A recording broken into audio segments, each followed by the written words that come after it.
The new manager, Yudai, has joined the product development department where I work. At first, I thought he was a hardworking young man, but in reality, he's a troublesome boss who doesn't understand the workplace and disciplines employees with harsh labor. If things continue like this, my colleagues will collapse. When I protested boldly, Manager Yudai distorted his face and said, "You leaked confidential product information. A junior high school graduate who betrayed the company will be fired." Quote. Urged by Manager Judas, I left the company and stood in front of the building for a while, but then pulled myself together and called President Hyde. When I explained the situation, Hyde gasped and questioned me. "What will happen to the patent if you leave the company?" "Without my patent, the company will go bankrupt in a month, but a junior high school graduate with no ability will be fired, so do your best." Quote. Oh, President Hyde called me to his office because he really wanted to talk to me directly. There, an unexpected person was waiting for me. My name is Tomoya Mori. I'm a 32-year-old office worker. I got a job at a local factory right after graduating from junior high school. That's because when I was in elementary school, my father collapsed and was hospitalized, and we had been living in poverty ever since.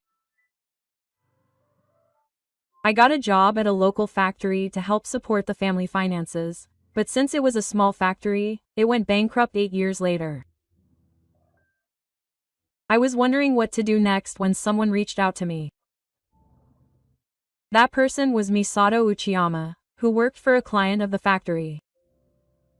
Misato, who was 3 years older than me, was apparently in a fairly high position, and thanks to her introduction, I was able to join the company. However, the company was so large that my academic background wouldn't even have allowed me to pass the application screening.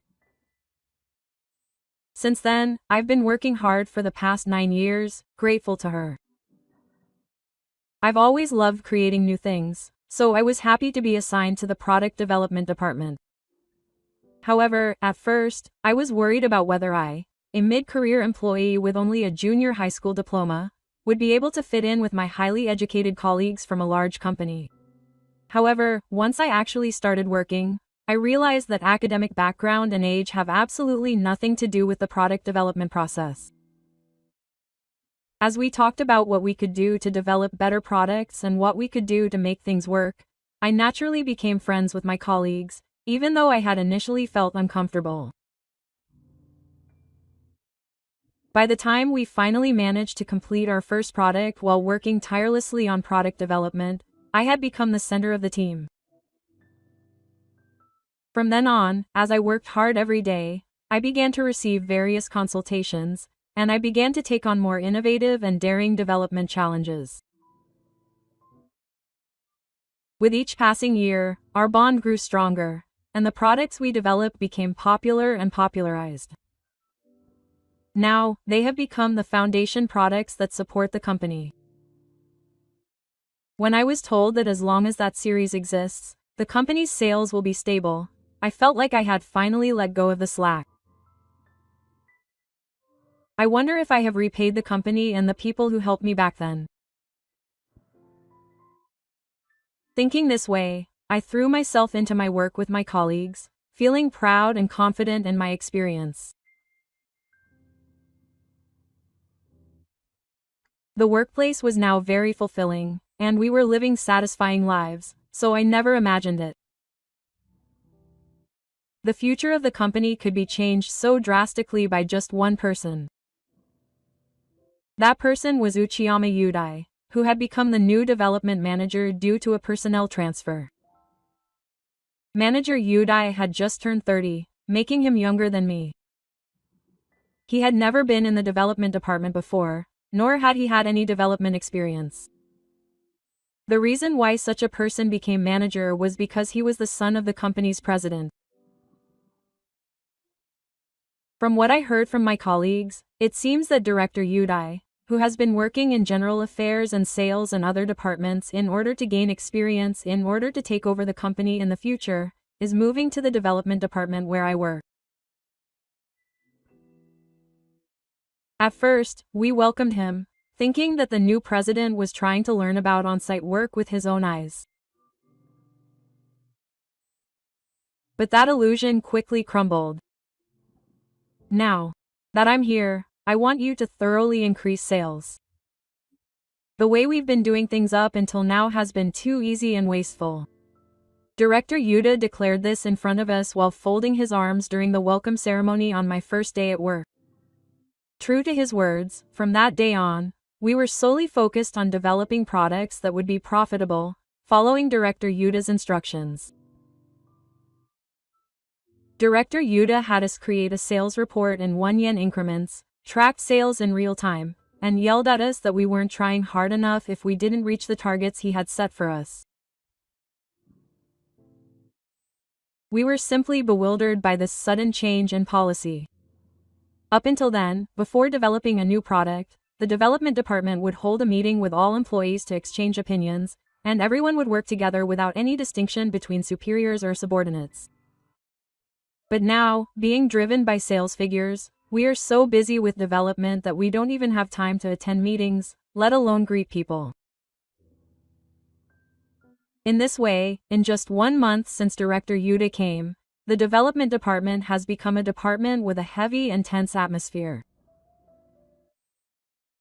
Seeing the gloomy faces of my colleagues, I decided that I had to confront Director Yuta and change the current situation, because both my senior employees and my younger subordinates were doing their best to meet their daily quotas and looked exhausted. It's hard to come up with good product ideas with a hardened mind. More than anything, I didn't want the workplace that I had cherished up until now to be ruined any further. Director, I have something to tell you. Could you please review the work style? If things continue like this, the employees' morale will decline and I won't be able to handle it. If you have time to worry about trivial things, get to work. But Director Yuta doesn't even listen to my opinions and just keeps giving me more work to do. So I decided to build up enough experience that I wouldn't be able to complain, and I started working on product development. But no matter how many ideas I put forward, Director Aradai would reject them with unreasonable complaints without even looking at the documents, or would order me to make revisions that made no sense. Director Aradai was probably just smashing my ideas on the spur of the moment. It was a common practice for him to reject the revisions I had given him the day before the next day. Even if I somehow managed to get a presentation that he liked accepted, he would give me unreasonable instructions to complete it quickly. Even if I worked overtime that seemed beyond my limits and finally managed to release the product, all the credit for the product's performance and evaluation would go to Director Aradai. I worked hard while being criticized, but my results were stolen and I received no reward. As this kind of work continued, the employees' motivation gradually declined. The situation worsened further, and while we were struggling like this, rival companies began to improve their performance. Products that we would have previously been selling were being developed one after another by rival companies. Among them were even products that were exactly the same as the ideas we had submitted that Director Aradai had rejected, and they were released by rival companies and sold well. Unable to bear such an unfavorable situation and the terrible working environment with no prospect of improvement, employees began to quit the company one by one, trapping the younger employees. Now, the only ones left in the workplace are those who cannot quit the company in order to support their families. However, far from panicking at this abnormal situation, Director Judas is convinced that the remaining employees will not easily quit the company even in this situation, and he imposes an even harsher environment on us. It is common practice to work until the last train every night. Furthermore, work that should have been done by Director Aradai has been assigned to us. When the end of the day was approaching, Director Aradai visited my desk and threw a document at me in a condescending manner. "Finish that document too. The deadline is tomorrow morning." When I ordered him to do this, the director himself left us and went home for the day. In the end, we spent our days doing nearly twice as much work as before with the minimum number of people left in the company. I asked them to at least hire new employees to replace the employees who had left, but they insisted that there was no need because the work was still going on, and in the end, they refused. The ones who quit were the unemployed who couldn't even do this level of work. You guys are so talented, it's only natural that you could do this level of work. As rumors had circulated beforehand, Director Judas had absolutely no experience working in the development department. I don't know what his results were, but he himself seemed completely unaware of how unreasonable he was disciplining us. His ridiculous work instructions continued after that. Working day after day like slaves, we were exhausted and even lost the will to rebel against the director. Seeing my colleagues' expressions of despair made me realize that this couldn't continue. Our skills, which have allowed us to release many hit products, are honestly quite high level. We would be welcomed at any other company. We even considered having everyone leave and move to a new company, but there was no guarantee that we would be able to get the best jobs, and we were worried about our living expenses in the meantime. On top of that, the problem was that the retirement benefits we would receive from the company would be quite different if we left voluntarily.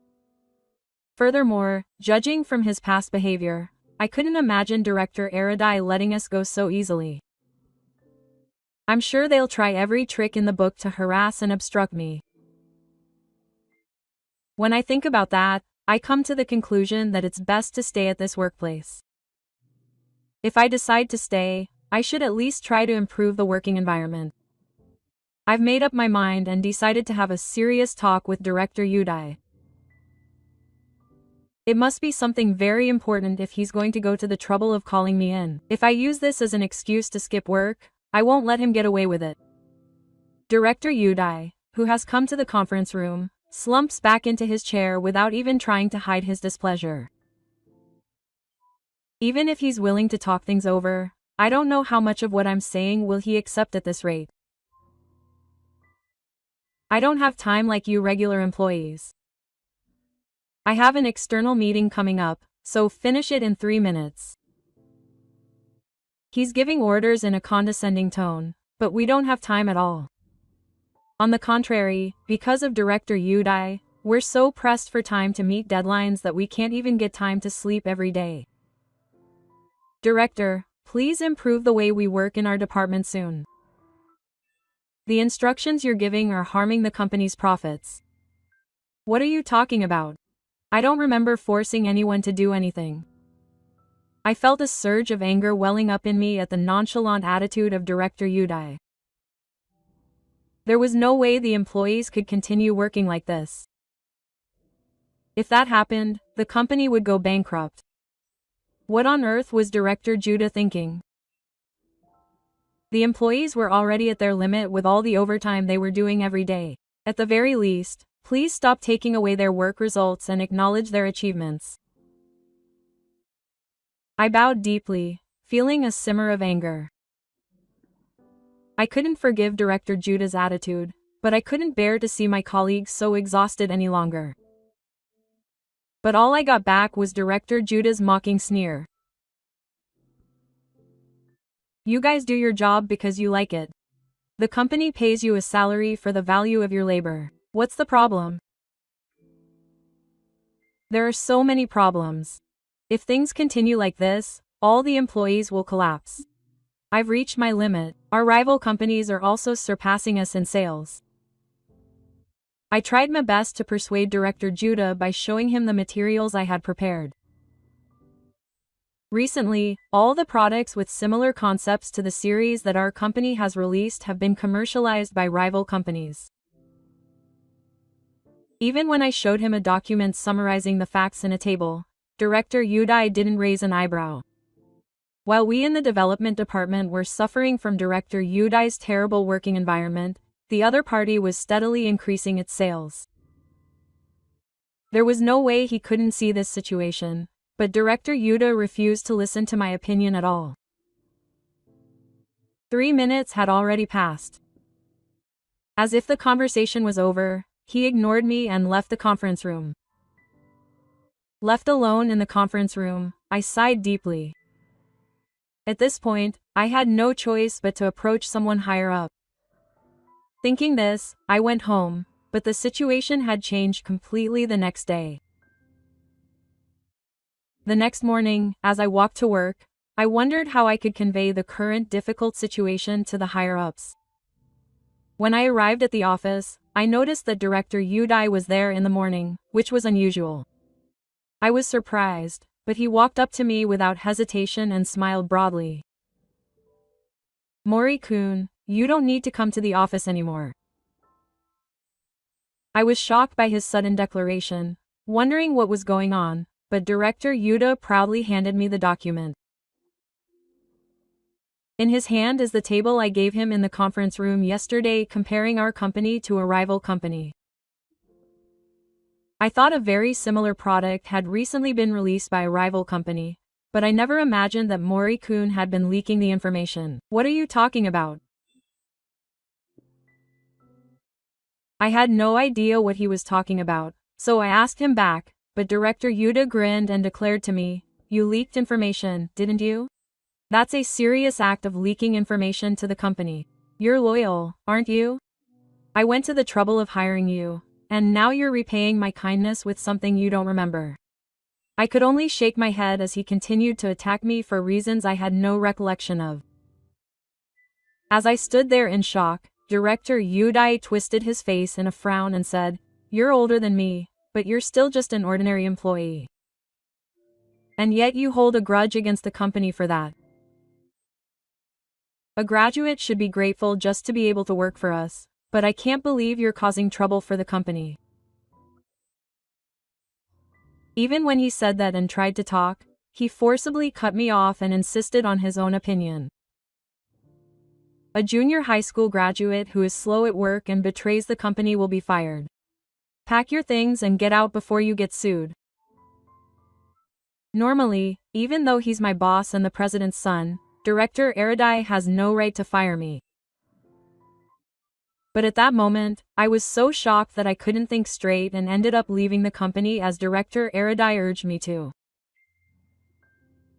I stood there in front of the building for a while, but after about 10 minutes, I gradually began to understand the situation. No matter how much I wanted to stay, as long as Director Aradai was in the development department, I would continue to receive the same harassment over and over again. I thought I had no choice but to turn myself in, but even so, I couldn't accept being forced out of the company. After thinking for a while, I took out my cell phone and contacted a certain person. If I remember correctly, you're Moritomo Tomo. What on earth do you want, calling me all the way?" The person who answered the phone was Hideki Uchiyama, the president of this company. I briefly explained some of the details of what had just happened, and concluded with the following words. "For the reasons stated above, I have decided to resign from the company." I could hear President Hideki gasping on the other end of the line. "What nonsense are you talking about? Besides, what will happen to the patent if you leave the company? Without my patent, the company will go bankrupt in a month, but I'm a middle school dropout and an incompetent, so do your best." "Huh?" President Hideo muttered to himself for a while, "That can't be true, and that can't be true," and then he criticized me in a strong tone. "No matter how much you say it's a product you developed, the patent rights should belong to the company." "No, I've made him buy a contract stating that I have the patent rights to all the products I develop. An employee who invents a product at work has the right to obtain a patent.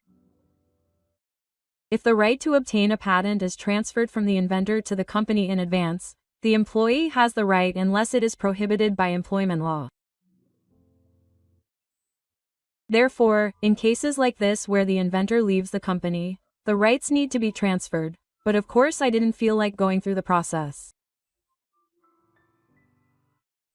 When Hideo heard my answer, he started to fuss on the other end of the phone and then started talking loudly to someone.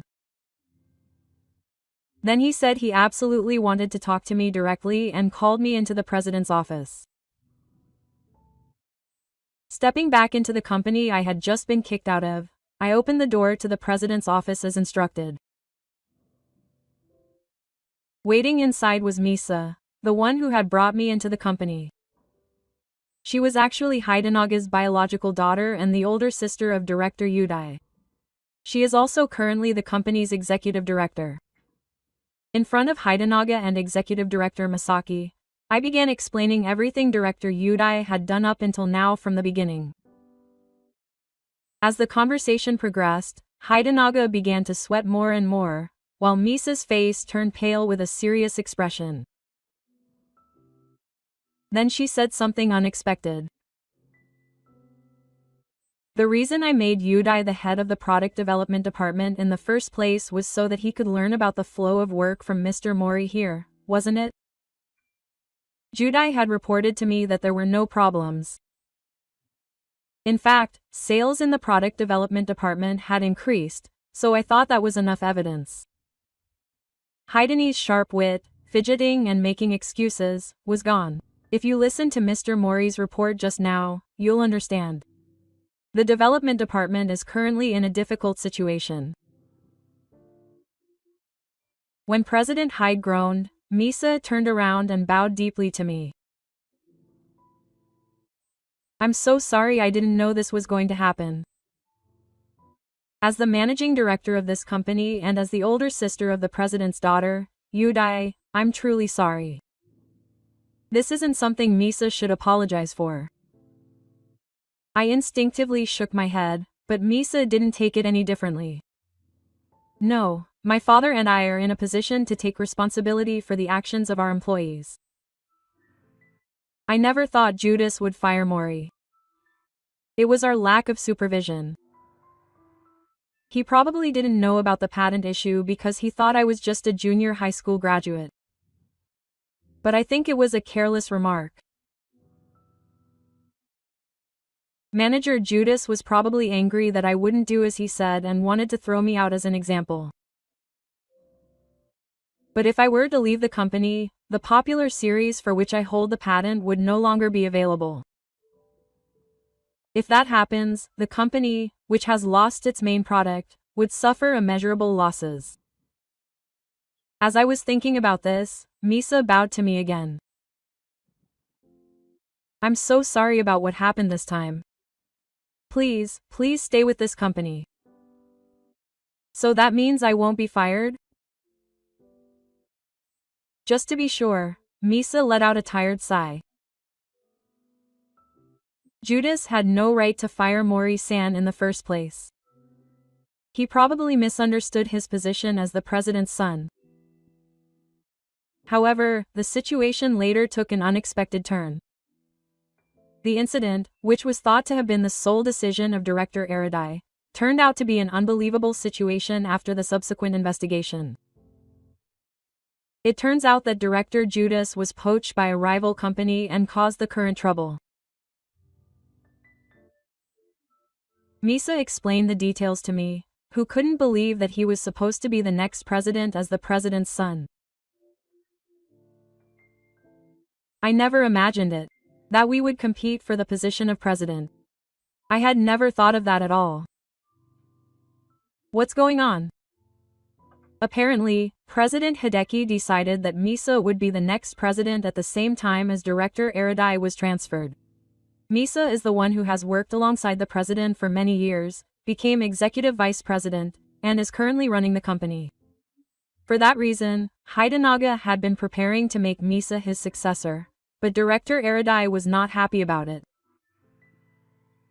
It seems that there was resentment towards Misa becoming the president, even though she was her older sister, instead of her own son. Apparently, a rival company approached her and tried to poach her. They told her that they would rather destroy the company than work for her for the rest of her life. They also said that if she diverted talented people and products that would sell well, they would welcome her with favors. It seems that director Udai revealed these facts.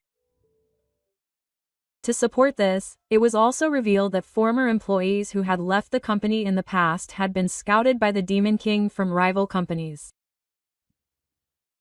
In fact, many of the former employees are now working for rival companies. Director Udai was the one who passed on the list of retirees and information to rival companies. In other words, Udai had connections with rival companies. That's probably why he didn't stop giving such outrageous instructions, no matter how tense the atmosphere in the development department became.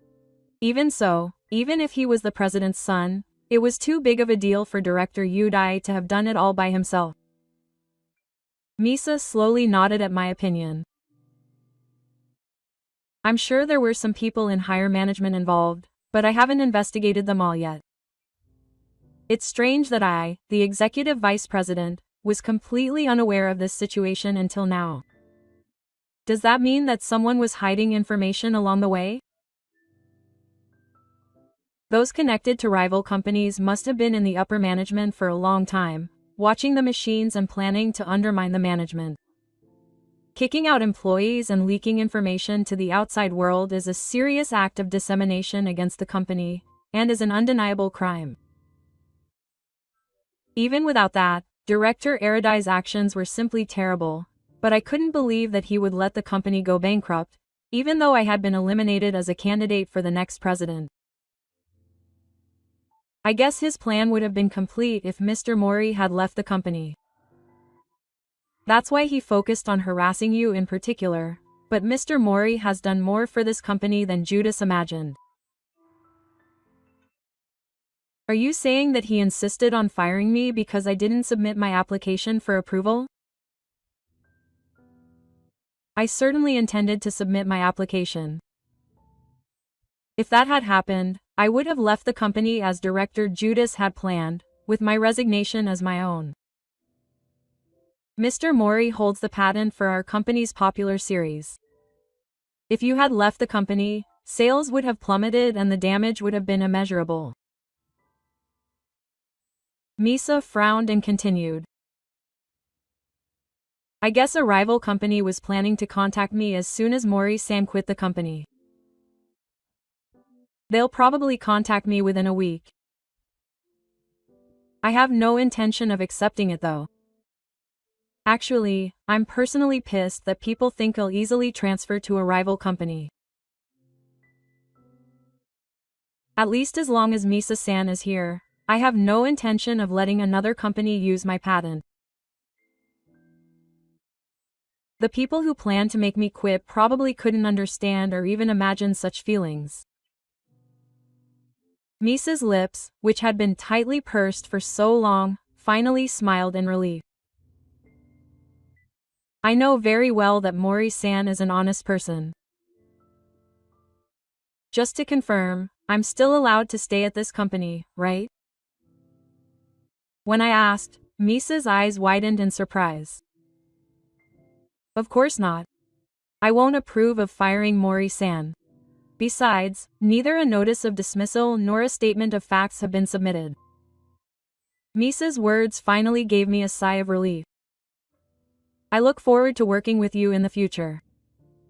Thank you very much.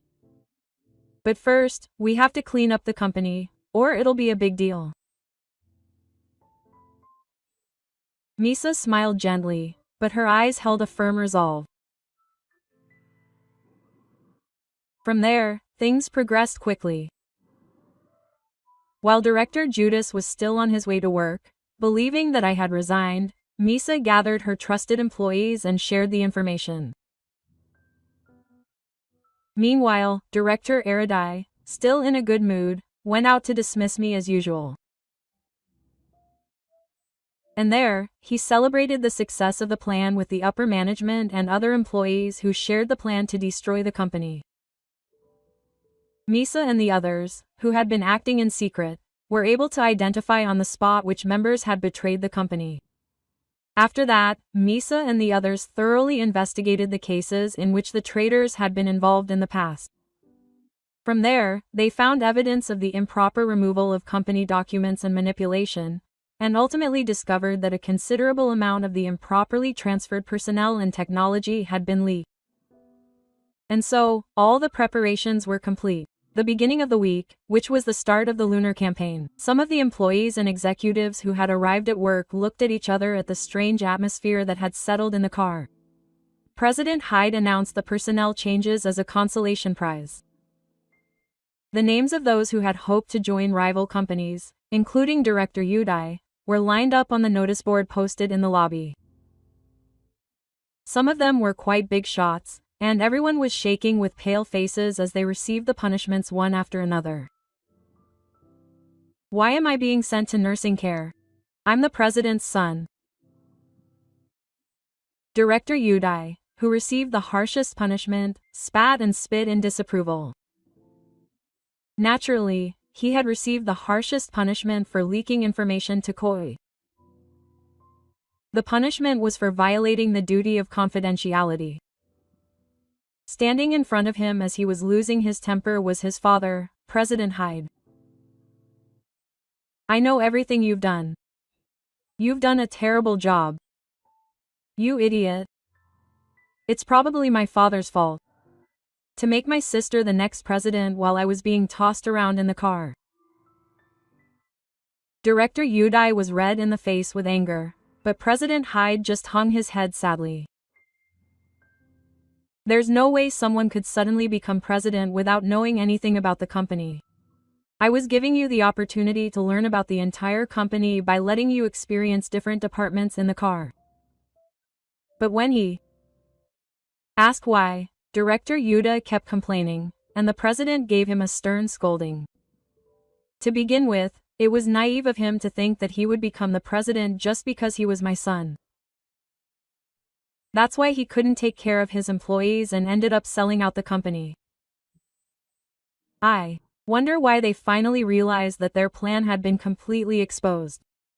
Director Yuda wandered around, looking for a way to escape, but he was surrounded by employees with cold eyes. Realizing that there was nowhere to run, Director Yuda began to shake his body with a straight face. What you did is absolutely unforgivable. The company hired you as a senior employee. Of course, they won't allow you to pay any severance pay. The acting director collapsed to the floor and started crying without anyone noticing. The other employees who had helped with the fraud either stood there in shock or swayed along with him, lazily talking about the date. A miserable atmosphere hung over the area, but he had no intention of joining in. They must pay for what they have done. In this way, the development department, which had been written off so much since Director Udai took office, somehow managed to return to its original form. And I reluctantly accepted the offer of a coward that I had refused to make so many times before. As an ordinary employee, I still like working on the machines on site the most. However, I realized that if an incident like this happened again, I would not be able to stop it as an ordinary employee. Thinking about the future, I suddenly became the department manager. The person who was most pleased with the result was Misa-san. Mori-san, who had developed many popular series and obtained patents, could not have been an ordinary employee. Please continue to support our company and me. Misa-san said this with a smile and was recently appointed as the new president. He succeeded President Hyde-zen and is now running the company splendidly. The development department had lost a lot of staff due to former Director Yuda, but when they started recruiting again, applications poured in. Surprisingly, many of the former employees came back. When I asked them about it, they told me that they had been putting off finding a job since they retired. It seems that they were also poached by rival companies, but the timing was just too perfect, which made them suspicious.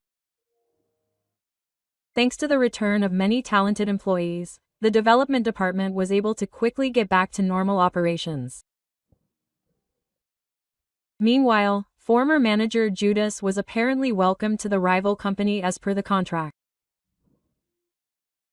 However, the plan failed and our company continued to exist, so the position he was supposed to receive as a success fee was cancelled. And on top of that, he probably wanted to avoid further trouble with our company. It seems that Madoki couldn't stand being forced to do boring work as an employee and immediately surrendered. He quit after cutting his wages, thinking he was a man who could do much more, but he has since been unable to find a proper job and has been moving from one part-time job to another. Nevertheless, it is a fact that information about our company was leaked to a rival company. We have suffered considerable damage, with several products using our technology having been released so far. However, new President Masaki calmly proceeded with the matter and even sued the former employee for damages for leaking the company's trade secrets. And while we dealt rigorously with the bad kids, we also actively embarked on reforms within the company. We reviewed the system for thorough compliance and employee training once again, and established a system where those with the ability could be promoted regardless of their educational background or age. Thanks to these reforms, new employees in particular were motivated. We used the skills I had gained from working for many years to shape their fresh ideas and developed a series of new musical instrument-like products. As a result of constantly adjusting our product plans to suit the times, we were able to release products that were even more successful than before.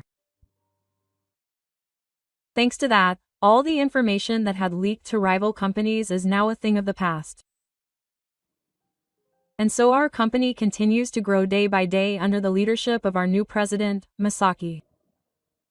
I'm truly grateful to have you, Mori-san. I hope you'll stay with us from now on. I'd be happy to be with Misa-san too. When I blurted out my honest feelings, she smiled happily. From then on, we developed a close relationship both professionally and personally. Meeting Misa-san was the happiest moment of my life. I wouldn't be who I am today without her. I think we will continue to support and encourage each other and live a rich life.